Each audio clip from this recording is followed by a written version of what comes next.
شهر رمضان الذي أنزل فيه القرآن هدى للناس وبينات من الهدى والفرقان۔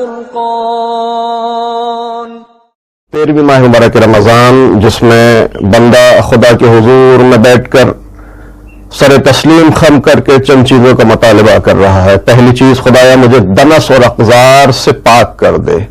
دنس یعنی باطنی گندگی، کثافت باطنی کو دنس کہا جاتا ہے روایات کی اصطلاح میں۔ اقدار یعنی ظاہری گندگی، جو نجاسات ہمارے اعضاء و جوارح پر لگتے ہیں۔ خدایا ظاہری اور باطنی گندگی سے ہم کو آج کے دن پاک کر دے۔ طہارت کا مطالبہ کیا گیا ہے، چاہے طہارت ظاہری ہو یا طہارت باطنی ہو۔ پہلا سوال، انتہائی اہم مطالبہ۔ طہارت کے مراحل علماء نے بیان کیے ہیں۔ پہلا مرحلہ طہارت کا یہ ہے کہ انسان اپنے ظاہر کو نجاست اور گندگی سے پاک کرتا ہے۔ طہارت کا دوسرا مرحلہ، انسان اپنے اعضاء و جوارح کو گناہوں کی گندگی سے پاک کرتا ہے۔ طہارت کا تیسرا مرحلہ، قلب اور روح کو اخلاقی برائیوں سے پاک کرتا ہے۔ اخلاقی برائیاں کینہ، حسد، تہمت، عداوت، بغض، یہ ساری چیزیں اخلاقی برائیوں کی فہرست میں آتی ہیں۔ تیسرا مرحلہ قلب اور روح کو اخلاقی برائیوں سے پاک کرتا ہے۔ چوتھا اور انتہائی اہم مرحلہ جس کا مطالبہ کیا جا رہا ہے، انسان قلب اور روح کو غیر خدا سے خالی کر دیتا ہے، تب جا کر اس کا قلب حرم خدا بنتا ہے، اور جب حرم خدا بنتا ہے تو اس کی اہمیت، اس کی فضیلت کعبے سے بھی کہیں زیادہ ہو جاتی ہے۔ القلب حرم اللہ، مومن کا قلب حرم خدا ہوتا ہے۔ یہ اسی وقت ہوتا ہے کہ جب انسان اپنے نفس، اپنی جان، اپنے روح، اپنے وجود کو غیر خدا کی ساری وابستگیوں سے ختم کر کے متصل کر دے ذات پروردگار سے، تب طہارت حقیقی انسان کو حاصل ہوتی ہے۔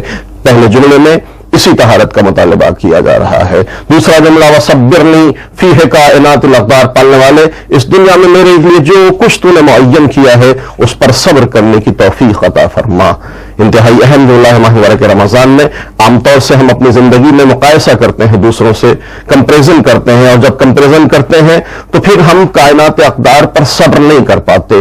علماء نے تاکید کی ہے کہ جب انسان کمپیریزن کرے، کمپیریزن یقیناً کرنا چاہیے، مقایسہ دوسروں سے کرنا چاہیے، لیکن جب مال و دولت اور مادیت سے مقایسہ ہو تو اپنے سے نیچے والے لوگوں سے مقایسہ کرے، لیکن جب عبادت اور معنویت میں مقایسہ ہو تو اپنے سے اوپر والوں سے مقایسہ کرے، تب جا کر اللہ یہ توفیق کرامت کرے گا کہ انسان صبر کرے گا جو کچھ زندگی میں، جو کچھ دنیا میں اس کے لیے لکھا گیا ہے۔ تیسرا جملہ، باراللہ تقوی کی اور نیک لوگوں کی ہم نشینی کی توفیق عطا فرما۔ تقوی توضیح طلب مسئلہ ہے، لیکن بہت ہی مختصراً آپ کی خدمت میں عرض کریں۔ تقوی یعنی واجبات کو انجام دینا، محرمات کو ترک کرنا۔ پالنے والے آج کے دن انجام واجبات اور ترک محرمات کی توفیق عطا فرما۔ اور جب یہ ہوتا ہے تو وَمَن يَتَّقِ اللَّهَ يَجْعَلْ لَهُ مَخْرَجًا وَيَرْزُقْهُ مِنْ حَيْثُ لَا يَحْتَسِبُ۔ جب انسان تقوی اختیار کرتا ہے تو خدا تعالیٰ اس کے لیے راہیں کھول دیتا ہے اور اتنا رزق دیتا ہے کہ اس کا گمان بھی نہیں کر سکتا۔ صحبت الابرار، پالنے والے آج کے دن نیک لوگوں کی ہم نشینی کی توفیق کرامت فرما۔ روایت کہتی ہے کہ انسان اگر چاہتا ہے کہ دنیا میں ایک اچھی زندگی گزارے تو اسے 4 چیزیں انجام دینی چاہیے۔ پہلی چیز، ترک حسد نہ کرے، کینہ نہ کرے، قناعت کو اختیار کرے، اور اہل خیر اچھے لوگوں کی ہم نشینی اختیار کرے، تب اس کی زندگی ایک دنیا میں بھی جنت والی زندگی اور بہترین زندگی بن سکتی ہے۔ تجھے تیری مدد کا واسطہ، تو تمام مسکینوں کی آنکھوں کی ٹھنڈک ہے میرے محبوب۔